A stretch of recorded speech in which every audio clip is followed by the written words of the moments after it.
மாற்றம் மாற்றம் என்று சொன்னீர்களே, அது பெயர் மாற்றம் தானா? மாண்புமிகு அம்மா அவர்களின் தாலிக்கு தங்கம் திட்டம் அண்ணன் சீர்திட்டமாக பெயர் மாற்றம் செய்யப்பட்டுள்ளது. மாண்புமிகு அம்மா அவர்களின் பசுமை வீடு திட்டம் கிரீன் ஹவுஸ் வெற்றி வீடு திட்டம் என்று பெயர் மாற்றம் செய்யப்பட்டுள்ளது.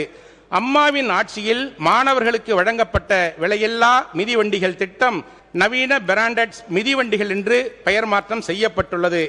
மாண்புமிகு அம்மாவின் ஆட்சியிலும் மற்றும் அண்ணன் எடப்பாடியார் ஆட்சியிலும் தொடர்ந்து வழங்கப்பட்ட விலையில்லா மடிக்கணினி திட்டத்திற்கு வெற்றி மடிக்கணினி திட்டம் என்று பெயர் மாற்றம் செய்யப்பட்டுள்ளது. மாண்புமிகு அம்மா அண்ணன் எடப்பாடியார் ஆகியோரின் ஆட்சியில் வழங்கப்பட்ட மகளிர்களுக்கான விலையில்லா ஆடுகள் வழங்கிய திட்டத்திற்கு வெற்றி மகளிர் ஆடுகள் வளர்ப்பு திட்டம் மாண்புமிகு அம்மா மாண்புமிகு எடப்பாடியார் ஆகியோர் ஆட்சியில் வழங்கப்பட்ட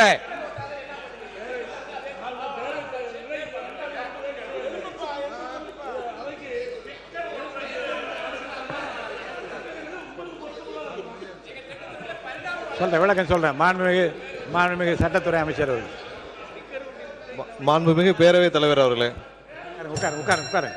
மாண்புமிகு பேரவைத் தலைவர் அவர்களே, பல திட்டங்கள் கடந்த 60-70 ஆண்டுகளாக ஒவ்வொரு திட்டமும் ஒவ்வொரு அரசும் அந்தந்த அரசு வந்தவுடன் செயல்படுத்தி வரும் திட்டங்கள் தான்.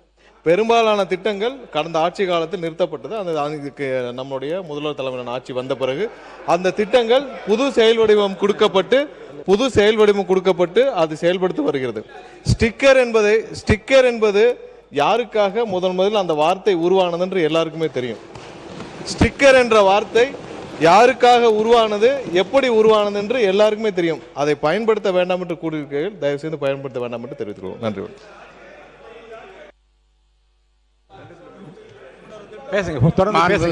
பேரவைத் தலைவர் அவர்களே, ஸ்டிக்கர் என்பது அன்பார்லிமெண்டரி வேர்டு அல்ல.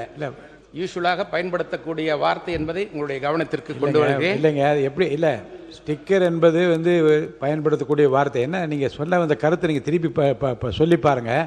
முன்னால் வந்த திட்டங்களுக்கு அதே திட்டத்தை உங்கள் பெயரால் ஸ்டிக்கர் போட்டுக்கிறீங்கன்னு சொன்னால் அப்போ உங்களுடைய திட்டத்தை அவங்க எடுத்துக்கொண்டதாக காட்டுறாங்கன்ற ஒரு தவறான இம்ப்ரெஷன் நீங்கள் ஏற்படுத்தக்கூடாதுன்னு சொல்கிறேன்.